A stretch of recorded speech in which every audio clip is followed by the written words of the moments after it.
Hello dear students, आज हम पढ़ने जा रहे हैं poem dust of snow written by Robert Frost. किसी भी पोएम को पढ़ने से पहले उसके पोइट के बारे में थोड़ा जानना बहुत ज़रूरी होता है, क्योंकि कोई भी पोएम है उसमें पोइट का जो खुद का लाइफ एक्सपीरियंस है वो रिफ्लेक्ट होता है। इस पोएम में भी यही है। पोइट रॉबर्ट फ्रॉस्ट एक अमेरिकन पोइट हैं and his personal life was plagued with grief,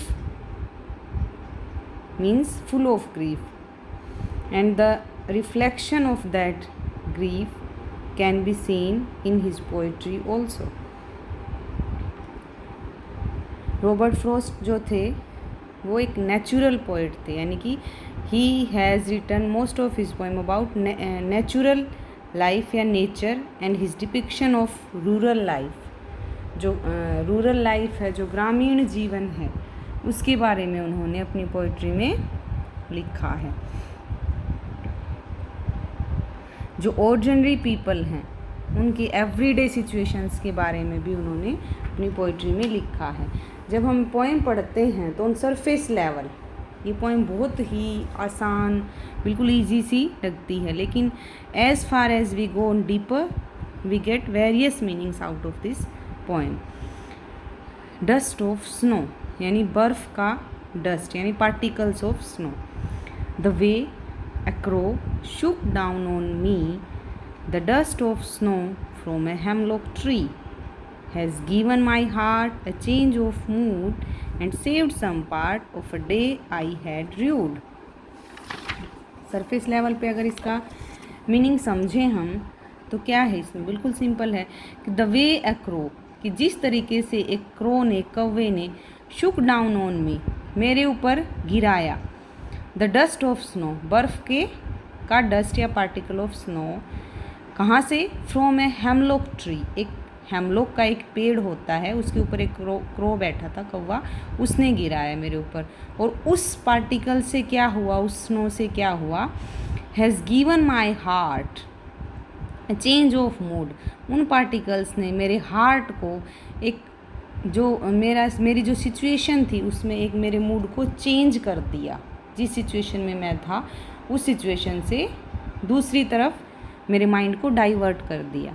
and saved some part of a day I had rued, और उस हिस्से को, मेरे दिन के उस हिस्से को, बाकी बचे हिस्से को बचा लिया, जितना कि मैं र्यूड मीन्स रिग्रेट में या परेशान होके ख़राब कर चुका था, उसके बचे हुए हिस्से को बचा लिया।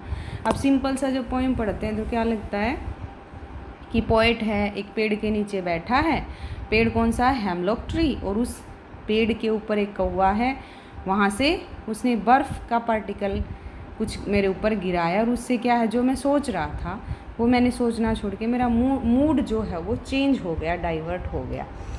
अब सबसे पहली बात, डस्ट ऑफ स्नो के बारे में पढ़ के क्या लगता है कि जहाँ पर ये हेमलॉक ट्री है वो एरिया कैसा है, बहुत ही ज़्यादा बर्फीला, यानी कि बर्फ़ है वहाँ पर। तो हेमलॉक ट्री ज़्यादातर पाए भी ऐसे एरिया में जाते हैं जहाँ पर बर्फीली जगह हो। अब hemlock tree, crow and dust of snow, तीनों के तीनों सिंबॉलिक है मीनिंग में, यानी तीनों का अगर डीपर में जाएं तो बहुत ही गहरा मीनिंग निकलता है। अब रॉबर्ट फ्रॉस्ट क्या थे बेटा, अपनी लाइफ में बहुत ज़्यादा परेशान थे। खुद भी ये बीमारी से ही, कोलेरा से इनकी डेथ हुई थी, और इन्होंने अपने सन जो बेटे थे 2-3 उनको भी मरते हुए अपने सामने देखा था। तो ये बहुत सैड मूड में रहते थे, लेकिन फिर भी कहीं ना कहीं लास्ट में हर एक पोइट्री में इन्होंने एक पॉजिटिव मैसेज दिया है।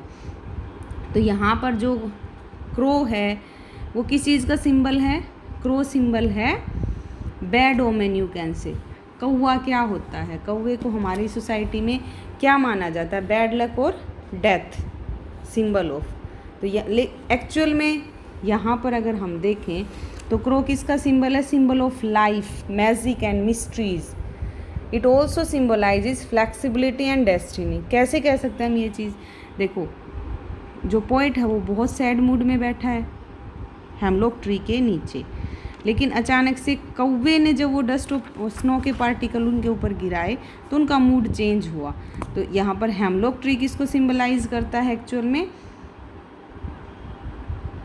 अगर अब मैं मेरा पॉइंट ऑफ व्यू बताऊं तो हेमलॉक ट्री इस वर्ल्ड को सिंबलाइज करता है। जिस मटेरियलिस्टिक वर्ल्ड में हम रहते हैं, इस वर्ल्ड में पोएट अपने आप को कहाँ देखता है? एक ऐसी सिचुएशन में देखता है जहाँ वो बहुत ज़्यादा दुखी है, बहुत परेशान है, और अचानक से कोई नेचुरल इंसिडेंट या कुछ भी कह सकते हो कि ऐसा उसकी लाइफ में होता है जिससे कि वो जो डस्ट ऑफ स्नो है, जो नेचर से रिलेटेड पार्टिकल्स हैं, वो उसके ऊपर गिरते हैं और उसका मूड एकदम से चेंज हो जाता है।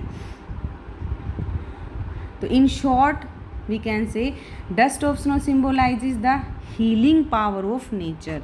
यानी कि हेमलॉक ट्री पोएट के लिए क्या है? बहुत ही एक पॉइजनस ट्री उन्होंने उसको माना है। यानी कि जो वर्ल्ड है उसको क्या मानते हैं कि एक ऐसा वर्ल्ड है जिसके अंदर तकलीफ़ें ही तकलीफ़ें हैं, परेशानियां ही परेशानियां हैं, लेकिन कुछ ना कुछ ऐसा घटित होता रहता है जो अचानक से हमारी लाइफ में आता है और हमें कुछ अलग सा चेंज ऑफ मूड या कोई हल्की सी खुशी देकर चला जाता है, जिससे हम अपनी लाइफ में फिर से आगे बढ़ना शुरू कर देते हैं।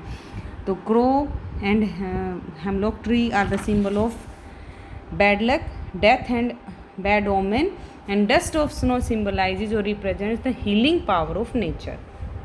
In short, we can say the crow and hemlock tree represents sorrows, depression felt by the poet in this materialistic world, and the dust of snow is the symbol of natural joy and energy. I think ये poem आपको समझ आएगी। ध्यान से इसे पढ़ें और समझने की कोशिश करें। Thank you, have a nice day.